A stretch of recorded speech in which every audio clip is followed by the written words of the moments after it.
Muy buenas tardes, bienvenidos en todos a esta ponencia donde vamos a interpretar el perfil pancreático y lipídico. Mi nombre es Alexandra Vázquez y quiero agradecer a su ciencia por una vez más invitarme a compartir con ustedes. El que me conoce sabe que yo mis ponencias las comienzo con un caso clínico y bueno, vamos a hacerlo así. Se trata de un paciente masculino de 40 años quien inicia enfermedad actual hoy desde hace 3 horas. ¿Qué tenía el paciente? Dolor abdominal en epigastrio posterior a la ingesta de alcohol, lancinante, irradiado a ambos hipocondrios y espalda, intenso, sin atenuante. Fíjense bien las características de ese dolor. Concomitante, vómitos, precedido de náuseas, número de 5, de contenido alimentario, motivo por el cual acude. Este paciente tenía como antecedentes personales patológicos hipertensión arterial sistémico, ojo con esto, alcoholismo, tabaquismo, dislipidemia. Además, dentro de los heredos familiares, el padre, la madre y un hermano padecían de litiasis vesicular. Se valora y el examen físico pertinente se encuentra en los signos vitales que el paciente está taquicárdico, taquipnéico y normotenso. La mucosa oral estaba seca o digámoslo, con saliva espesa. Además de eso, en el abdomen estaba blando, depresible, doloroso a la palpación profunda a nivel de epigastrio, timpánico y los ruidos hidroaéreos estaban disminuidos de manera generalizada. Además se le hicieron los puntos dolorosos y el punto epigástrico y pancreático coleociano fue positivo. Murphy negativo. Entonces, en base a los 3 síntomas que tenemos, dolor abdominal con esas características, náuseas y vómitos, más los antecedentes personales de alcoholismo, dislipidemia, más los familiares de litiasis vesicular y el examen físico, ¿qué diagnóstico presuntivo podemos plantear? Yo planteo un abdomen agudo médico, específicamente una pancreatitis aguda en estudio, porque tengo la clínica, el dolor era característico. Además tengo 3 factores, tengo el alcoholismo, tengo la dislipidemia y además tengo los antecedentes familiares de una litiasis vesicular. Y hay etiologías de la pancreatitis microlitiásica, ok. Entonces lo planteo como mi diagnóstico presuntivo y además de eso, por la mucosa oral espesa, que estaba taquicárdico, yo puedo pensar, bueno, tenía una deshidratación moderada. Entonces, estos 3 criterios me llevaron a mí a plantear este diagnóstico y una vez que yo lo tengo, ahora digo, bueno, ¿qué le voy a solicitar al paciente? Y ustedes me dirán, es muy fácil, un perfil pancreático. Yo le entrego el récipe que dice perfil pancreático al familiar y él se va al internet y empieza a buscar en los laboratorios a ver cuál es más económico. Y busca en 3 laboratorios. En el primero, ojo, no estoy haciendo publicidad en ningún laboratorio, no me están pagando por esto. En el primer laboratorio encontramos que el perfil pancreático abarca hemograma, amilasa, lipasa, glucosa y transaminasa. Ok, se va a un segundo laboratorio y este segundo abarca en el perfil pancreático solo la lipasa y la amilasa. Y ahí se va a un tercero y el perfil pancreático abarca todo esto. Entonces el paciente empieza a pensar, bueno, el familiar, ¿cuál de los 3 será que necesita el doctor? Porque estos son muchos exámenes, estos son 2 nada más, entonces, ¿qué hago? ¿Será que pago el más barato? ¿El que abarca estos 2? Vaya, vaya, vieron que son distintos los exámenes que abarca el perfil pancreático de los laboratorios.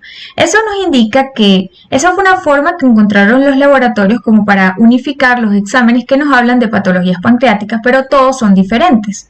En este caso, nos tenemos que explayar cuando hacemos el récipe y pedir los laboratorios que realmente queremos obtener porque varían de laboratorio en laboratorio. En este caso, yo particularmente a este paciente, yo le solicito todo esto de laboratorios porque no he hablado de imágenes. Una hematología completa con la finalidad, porque saben que en la pancreatitis se puede dar un síndrome de respuesta inflamatoria sistémica donde hay alteración de los leucocitos, pero aparte de eso también hay una etiología viral que es por el virus de la parotiditis y no sé si este paciente haya tenido un proceso de parotiditis actualmente. Amilasa y lipasa son enzimas pancreáticas. Una glicemia porque el páncreas también tiene un componente endocrino donde están las células beta pancreáticas que producen insulina y alteran el mecanismo de la glicemia.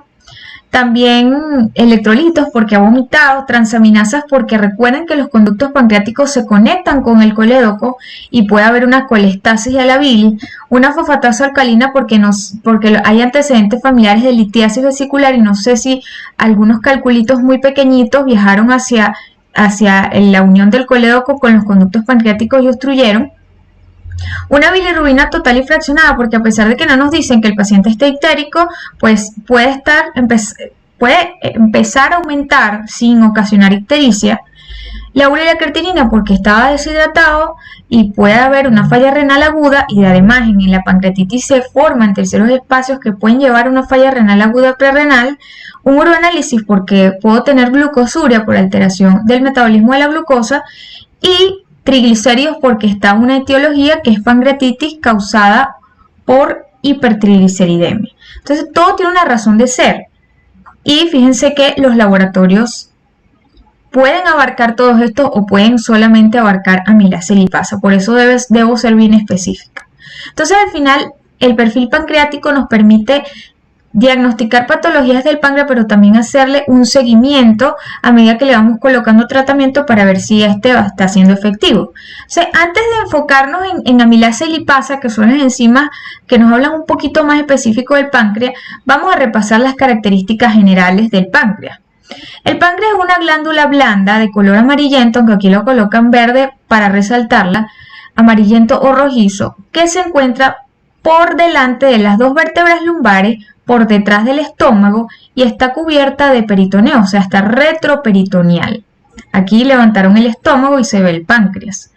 Esta glándula tiene una cabeza, un cuello, un cuerpo y una cola, y de la cabeza se desprende un proceso uncinado. Esta cabeza, que es el cuerpo más es la parte más voluminosa, está muy bien adherida al arco duodenal, y la literatura dice que tiene forma de martillo. Este páncreas en su interior tiene una serie de conductos. Está el conducto principal o de Wilson, que va de la cola a la cabeza, que se une con un conducto pancreático accesorio o de Santorini, y el producto de esta unión se va a conectar también con el colédoco, desembocando a nivel del intestino en la ampolla de Vater, quien está regulada por un esfínter que va a permitir la salida de este jugo pancreático en el momento indicado. ¿Cuál es el momento indicado? Cuando los alimentos ya llegan al intestino. ¿Por qué? Porque estas enzimas que forman parte del jugo pancreático van a permitir la degradación de estos alimentos para que se puedan absorber. Perfecto. Esta glándula microscópicamente, ¿verdad? Aquí tenemos un esquema. Está compuesta por dos tipos de tejido. Uno que es el endocrino, y se llama endo porque el producto de esas células, que son hormonas, no son liberadas hacia afuera del cuerpo, pues, sino que son liberadas hacia la sangre. Un tejido endocrino. Entonces, todas estas células, que las quiero recordar, estas son unas estructuras llamadas islotes pancreáticos que están constituidos por tres células. Las betas, que son las que producen insulina y digamos que son las llaves que permiten que se abran las puertas para que el azúcar entre en esos tejidos insulino dependientes y así disminuya en sangre. Y están las células alfa, que hacen todo lo contrario a la insulina, producen glucagón, y el glucagón es la llave que va a cerrar a esos tejidos para que ellos ya no capten más glucosa y esta pueda entonces quedarse en sangre, y por eso aumentan los niveles de glucosa en sangre.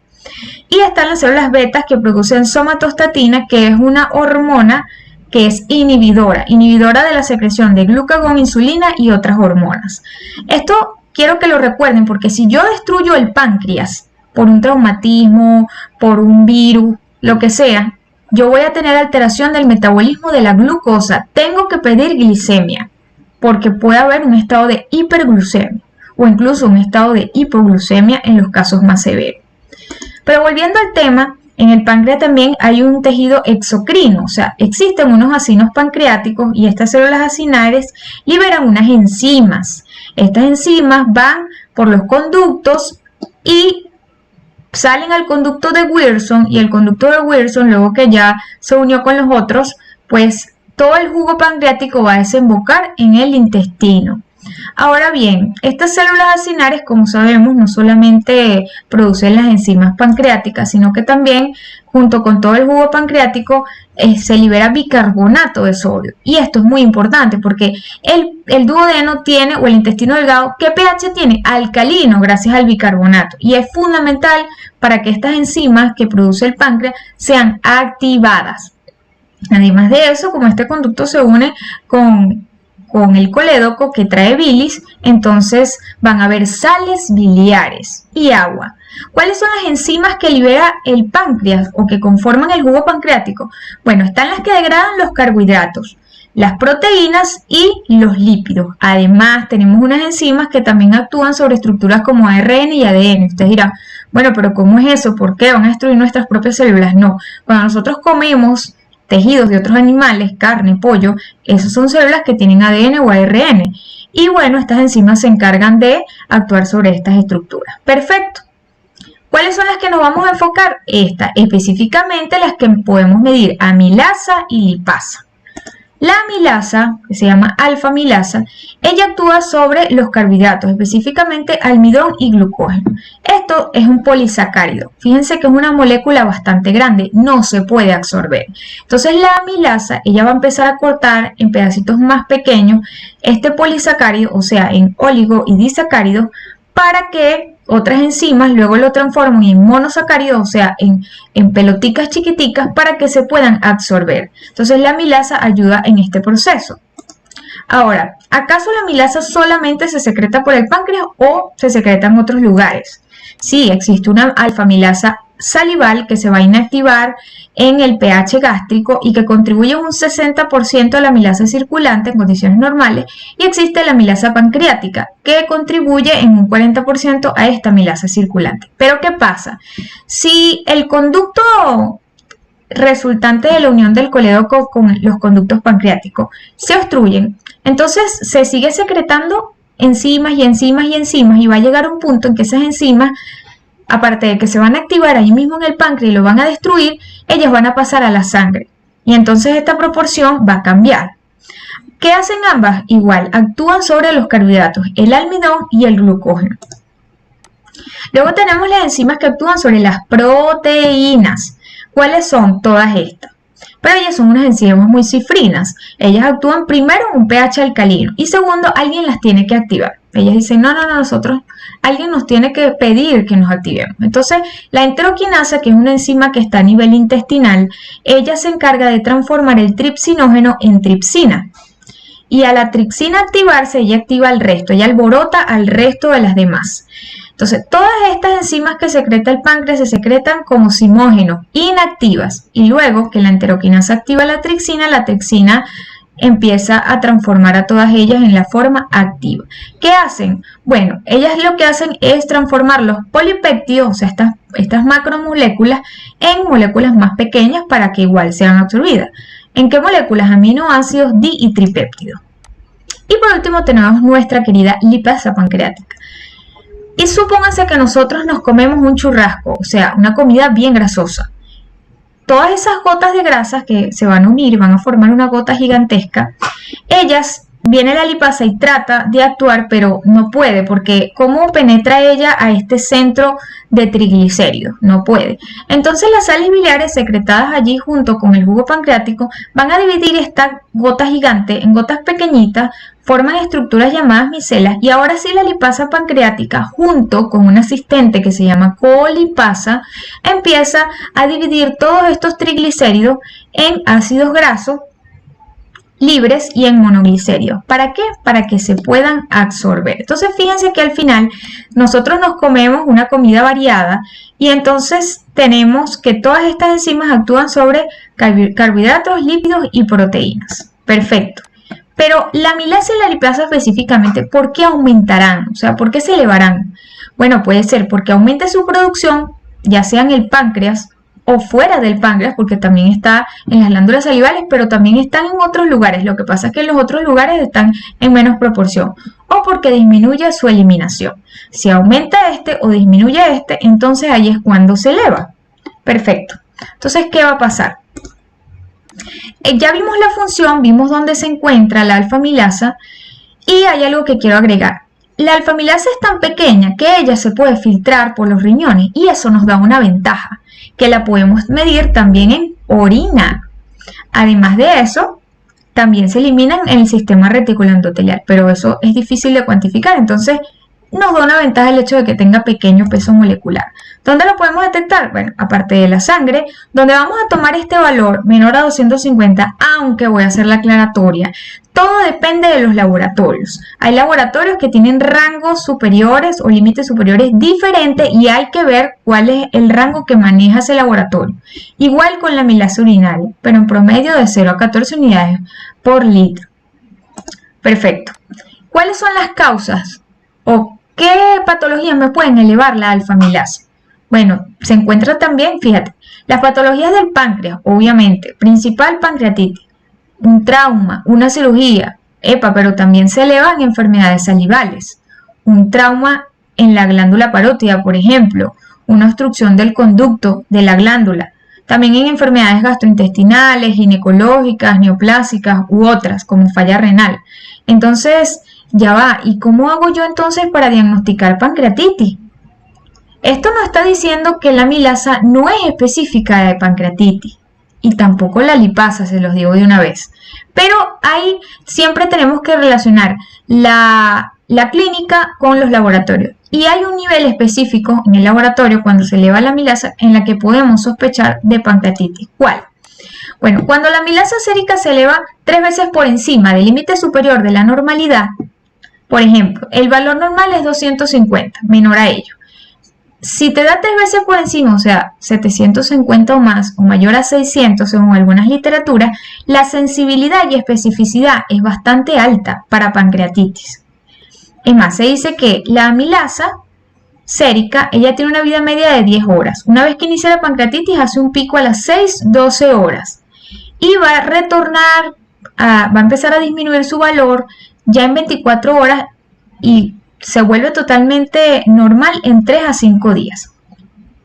Entonces, si yo tengo la clínica y tengo una alfa-amilasa sérica en este rango o más, entonces yo puedo hacer el diagnóstico de una pancreatitis. Ahora bien, ¿qué pasa? Que toda regla tiene su excepción. Resulta ser que en las pancreatitis alcohólicas o en las que son inducidas por hipertrigliceridemia, puede que tú no encuentres la alfa-amilasa elevada 3 veces por encima del valor superior que reporta el laboratorio. Entonces, en ese caso, tú te tienes que apoyar en estudios de imágenes. Entonces, quiere decir que si tú sospechas que la pancreatitis tiene una etiología alcohólica o inducida por triglicéridos elevados, entonces ya tú sabes que si la amilasa no te da 3 veces por encima del límite superior, es por esta razón, porque puede encontrarse. Tienes que pedir la lipasa, porque la lipasa tiene otra ventaja. Entonces, esta vida media corta hace que se pueda perder el diagnóstico y ya sabes que no es que vas a descartar pancreatitis a pesar de que tienes la clínica y ves la alfa-amilasa baja en un paciente alcohólico. Ya sabes que tienes que apoyarte en otras cosas para tratar de confirmar tu sospecha. Además, recordar, la amilasa y la lipasa no son específicas de pancreatitis porque ya vimos que se elevan otras enfermedades. La lipasa sérica, ya vimos su función, actúa sobre los lípidos y ella también hay una lipasa lingual, pancreática, lipoproteica, intestinal, gástrica y hepática. Acá arriba les recuerdo que las sales biliares la inactivan a ella sola, pero cuando actúa con su asistente, ella sí puede ejercer su efecto hidrolítico sobre los triglicéridos. El peso molecular de la lipasa también es pequeño y eso permite que también se filtre, pero el riñón puede reabsorberla. Y como la puede reabsorber, le da una ventaja y una desventaja. La ventaja es que aumenta su vida media. La amilasa, la vida media duraba 10 horas y a las 24 ya estaba descendiendo. Esta no, la vida media de esta dura hasta 13 horas y va a descender en un tiempo mayor. Pero la desventaja es que como se reabsorbe no la puedo medir en orina, entonces esto varía. ¿Dónde la puedo detectar? Entonces en sangre. El valor normal, esto varía de laboratorio en laboratorio, se los vuelvo a recalcar. Esto es según la literatura que yo usé, que es up to date, pero varía. Entonces, la lipasa sérica se puede elevar en todos estos procesos.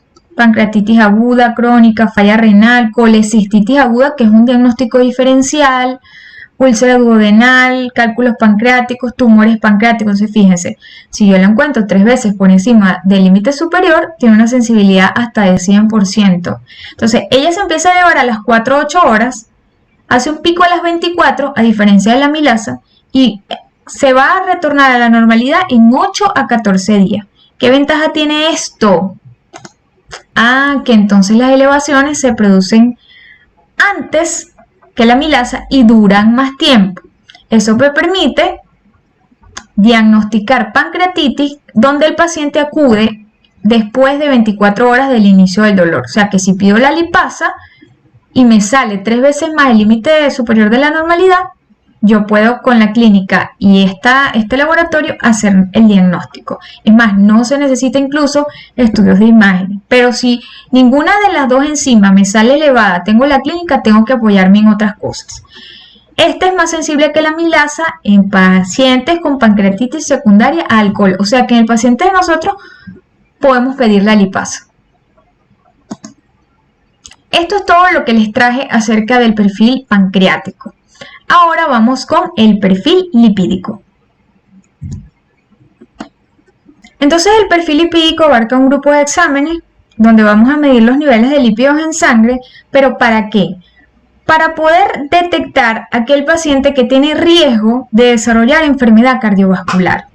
¿Y qué exámenes me abarca el perfil lipídico? Los triglicéridos, el colesterol total, la HDL, la LDL, y le coloco un asterisco porque con estos 3 valores usted puede determinar la LDL colesterol sin solicitarla al laboratorio a través de varias fórmulas, la fórmula de Friwald, la fórmula de Martin-Hodgkin, pero yo sinceramente no me voy a adentrar en eso porque eso es bastante complejo. Simplemente sepan que se puede calcular en base a estos 3, pero también se puede calcular de forma directa en la sangre. Entonces, al solicitarlos todos, el LDL se va a calcular directo, no en base a esto.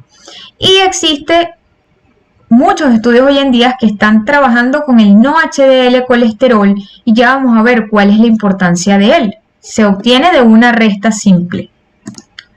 Entonces vamos a ver un poquito el metabolismo de estos lípidos. Los lípidos se metabolizan en 2 fases, una fase exógena o intestinal, ya saben por qué es exógena, ¿verdad? Y una fase endógena o hepática. La fase exógena consiste en que una vez que usted ingiere las grasas a través de la dieta, obviamente pasan por el intestino, allí van a sufrir la acción de las enzimas pancreáticas junto con la bilis y esos triglicéridos, ¿verdad?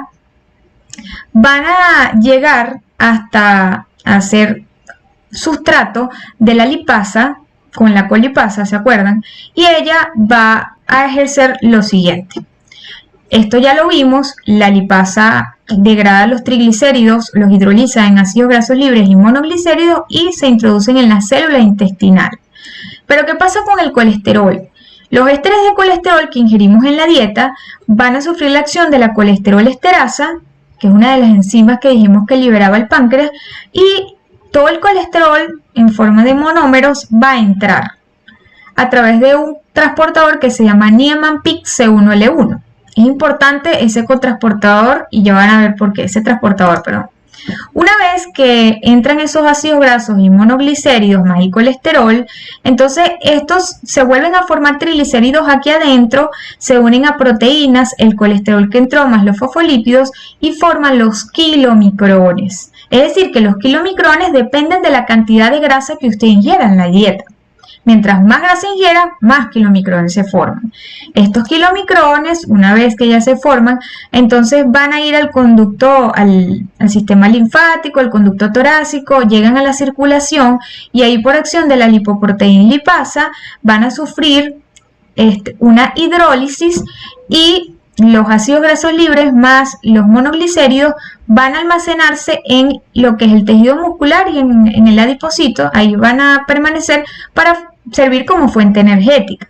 Pero a la misma vez estos kilomicrones, cuando sufren acción por la lipoproteína lipasa, ellos se transforman en remanentes de kilomicrones, muy importantes desde el punto de vista aterogénico. Estos remanentes de kilomicrones van a ser degradados a nivel hepático por la lipoproteína lipasa. ¿Ok? ¿Qué pasa? Cuando hay una insulinoresistencia, por ejemplo, aumentan los receptores del colesterol, que es el Niemann-Pick. Entonces va a entrar demasiado colesterol a nivel de la célula intestinal y los kilomicrones van a tener un poco más de colesterol, van a liberarse de la sangre y se tienen que ir hacia el hígado para ser eliminados. Entonces, pero en mucha mayor proporción, va a haber más colesterol porque se capta más. ¿Qué pasa en la fase hepática? Bueno, ya vimos lo que ocurrió a nivel del intestino con los kilomicrones, los remanentes de kilomicrones, el colesterol. Pero ¿qué va a pasar? En el hígado, esta enzima va a producir el colesterol que se va a unir a los triglicéridos más unas apolipoproteínas llamadas B y forman las VLDL, que son proteínas de muy baja densidad. Son ricas en triglicéridos. Ellas pasan a la sangre y luego por acción de la lipoproteína lipasa se transforman en lipoproteínas de densidad intermedia, también ricas en triglicéridos. Luego la lipasa hepática las transforma en LDL, que son ricas en colesterol, porque se le va quitando los triglicéridos hasta que quedan colesterol, y esta va a entrar al hígado para ser eliminada a través de este receptor. Pero si este receptor no está funcionando muy bien, lo que ocurre es que las LDL se van hacia los tejidos, porque parte va acá, pero parte se va a los tejidos y empieza a liberar el colesterol. O sea, ella va dejando basura, dejando los lípidos en los tejidos. ¿Qué pasa? Que llega un punto que si se aumenta demasiado esa producción de LDL, entonces se va a acumular en la íntima de los vasos y va a empezar a producir, ¿qué? Las placas de ateroma. Y ese es el colesterol malo, ¿y el HDL? Es el colesterol bueno. ¿Y por qué se llama así? El HDL es una lipoproteína que ella va a los tejidos extrahepáticos y digamos que recoge la basura que dejó LDL. Ella va y recoge todos los ácidos grasos que la LDL dejó por allá y los lleva al hígado para que se elimine. ¿Ok? Por eso es que cuando baja la HDL no es beneficioso porque no hay alguien que está recogiendo la grasa de los tejidos, la grasa que dejó la LDL. Perfecto. Una vez que ya repasamos esto, entonces vamos al siguiente paso. ¿Qué es lo importante de todas estas lipoproteínas? Fíjense que todas están compuestas por ApoB, todas las que son ricas en triglicéridos y colesterol, pero no el colesterol bueno, que está constituido por ApoA. Fíjense ustedes, las lipoproteínas aterogénicas abarcan las que tienen mucho triglicérido, donde se encuentran los kilomicrones, los remanentes de kilomicrones, más la VLDL y la IDL, y los que tienen mucho colesterol, que son las LDL y la lipoproteína A. Estas son aterogénicas, son las que contribuyen a que se formen las placas de ateroma y después ese paciente tenga infarto, a veces, entre otros. Ellas son las que constituyen el HDL, el no HDL colesterol. Y entonces, ¿qué viene siendo el no HDL colesterol? La resta del colesterol total menos el HDL. Es importante calcularlo porque entonces si este paciente tiene esto muy elevado por encima del rango que le corresponde, entonces tiene más riesgo de hacer alguna complicación cardiovascular. ¿Y por qué ellas constituyen lipoproteínas aterogénicas? Porque resulta ser que, fíjense, los kilomicrones, ellos son tan grandes que ellos no pueden pasar la íntima de los vasos. Esto es un vaso. Pero el remanente de kilomicrón sí lo puede pasar, igual que la VLDL y la IDL. Solo que ellos la atraviesan, pero no pueden salir. Ay, Dios mío, se están quedando atascadas aquí. Y las LDL y lipoproteínas A, que son ricas en colesterol, ellas pueden entrar y pueden salir, pero si ellas se modifican aquí, no pueden salir tampoco. Como por ejemplo que se oxiden. En cambio la HDL ellas sí puede entrar, recoge la grasa. Ok, ahora ¿qué pasa? Las que contribuyen en mayor proporción a las placas de ateroma son las LDL colesterol. Estas LDL, fíjense que ellas llegan aquí a la íntima de los vasos y se oxidan y ya ahí no pueden salir. Entonces van a ser fagocitadas por los macrófagos ellos se los comen, se convierten en células espumosas. Estas después son tantos los macrófagos que tienen full grasa en su interior, forman el núcleo graso, y este núcleo graso se puede necrosar. Ahí es cuando se fracciona la placa de ateroma y se empiezan a agregar plaquetas, factores de coagulación y se forma el trombo. Y viene el infarto, el EBC y todo esto. Es por ello que todavía las LDL colesterol siguen siendo muy importantes, porque son el principal componente de estas placas, pero ya sabemos que no son las únicas. Ahora, ¿cuáles son los valores normales después de este repaso, no? Los triglicéridos, el valor que está establecido es que deben ser menor a 150 miligramos por decilitro. Cuando está por encima de este rango, o incluso algunas literaturas dicen por encima de 200, se hablan de una hipertrigliceridemia. Cuando el colesterol total está por debajo de 200 está normal, pero si está por encima de este valor tendríamos una hipercolesterolemia. Ambos entran en los que se llama la hiperlipoproteinemia o la dislipidemia. Y las HDL, que es el colesterol bueno, que es el que recoge esa grasa, entonces va a variar en hombres y en mujeres. Esto también varía de laboratorio en laboratorio, muchachos. Igual que en páncreas, tienen que fijarse en el valor que maneja ese laboratorio. Ok, pero aquí faltan los valores normales de la LDL colesterol y el no HDL colesterol. Y entonces, pues resulta ser que para poder determinar el límite de esos dos parámetros, tenemos que sacar el riesgo cardiovascular, y en base a eso se establece el límite para ese paciente. Ya no entendí nada. ¿Qué vamos a hacer? Fíjense, lo primero para calcular la LDL colesterol o no HDL colesterol es ver en qué categoría de riesgo cardiovascular está ese paciente. Vamos a suponer que fue un paciente que tuvo un infarto. Ese paciente, cuando ya tuvo un infarto, ya de una vez yo lo catalogo como que es un paciente que tiene un riesgo muy alto. Entonces, según las guías de la Sociedad Europea de Cardiología, un paciente que tiene un riesgo muy alto debe tener un LDL colesterol menor a 55 y un no HDL colesterol menor a 85. Pero fíjense ustedes, si tenemos un paciente en riesgo alto, el LDL colesterol debe ser menor a 70, o sea, es menos intensa aquí el valor objetivo de la LDL. Y fíjense la no HDL, o sea que mientras más alto sea el riesgo, más intenso tiene que ser el control, o más baja tiene que ser la LDL colesterol, ¿ok?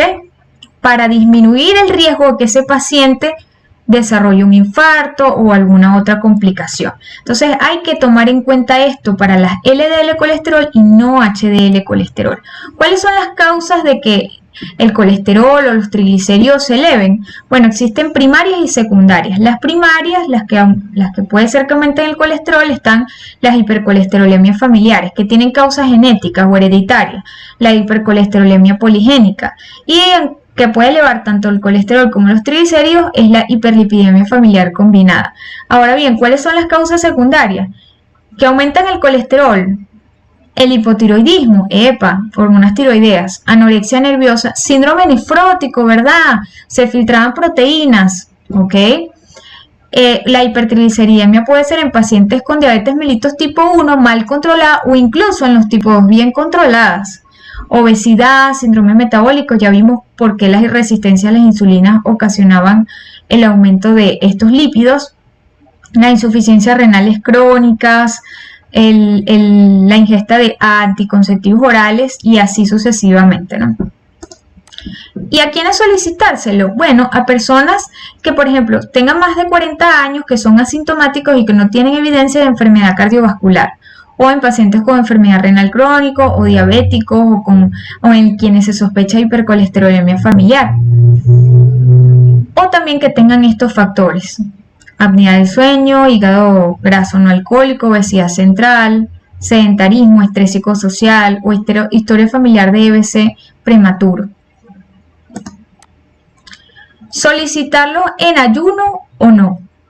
Fíjense ustedes, dijimos, mientras más grasa ingrese al organismo, se forman más kilomicrones. Si se forman más kilomicrones, ellos tienen más triglicéridos. Entonces, si él no guarda un ayuno, el paciente, la noche previa al examen se come así una broma que tenga bastante mantequilla o que tenga bastante salsa, obviamente al día siguiente el valor que me va a reportar el laboratorio va a ser muy elevado. Entonces, como los triglicéridos dependen de la ingesta de grasa, el paciente tiene que guardar el ayuno. Ahora, ¿qué pasa con el colesterol? Si el colesterol se calcula de forma directa, el laboratorio lo hace de forma directa, él se afecta muy poco por la ingesta de grasa. Tú puedes sugerirle al paciente que coma lo que come habitualmente y que se haga el examen al día siguiente sin tener que ayunar. Pero mayormente, como nosotros pedimos todo, entonces se le dice al paciente que ayune. Y eso es lo que hacen la mayoría de médicos. Esta fue la bibliografía que yo utilicé para esta ponencia, más que todo fue Up to Date y la guía de la Sociedad Europea de Cardiología. Espero que les haya servido la poca información que pude darles el día de hoy y bueno, cualquier duda, cualquier pregunta pueden escribirme por mi cuenta alevasquez.med o mi electrocardio y yo ahí les estaré respondiendo las dudas. Muchas gracias por asistir y que pasen una feliz noche. Chao, chao.